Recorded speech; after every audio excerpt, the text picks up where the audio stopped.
The purpose of Proverbs.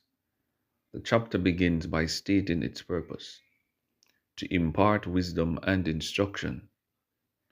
This isn't just for the unlearned, it's also to help the wise become even wiser. Proverbs aims to teach people how to live disciplined, successful, and upright lives. The goal is to provide insight for the simple, knowledge for the young, and guidance for the discerning. Now, I have also made some other stuff. The foundational principles, the fear of the Lord, the most crucial verse in the chapter, and perhaps the entire book, is verse 7. The fear of the Lord is the beginning of knowledge, but fools despise wisdom and instruction. This fear is not terror, but a profound reverence and respect for God as the ultimate source of all knowledge and truth. The chapter establishes that without this foundation, any pursuit of knowledge is ultimately foolishness. Second, a father's warning to his son, and I love this part. A significant portion of the chapter is framed as a father's loving warning to his son. He cautions him against being enticed by violent and greedy companions.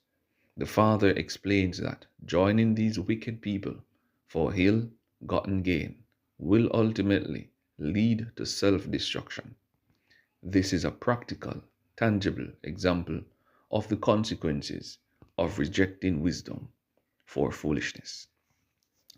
And I say in the last, it is a powerful and poetic passage.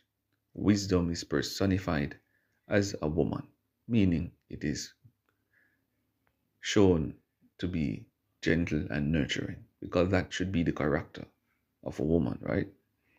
Now it cries out in the public square. She is accessible and public, not hidden away in a library. She calls out to the simple and the scoffers, rebuking them for their refusal to listen. This personification, however, shows that wisdom isn't a passive concept. It is an active force seeking to guide people toward life. Wisdom promises to bless those who listen and warns of the calamity that will befall those who stubbornly reject wisdom. Now, the final section makes it very clear that one's response to wisdom, and by extension, responding to God, will determine their ultimate fate.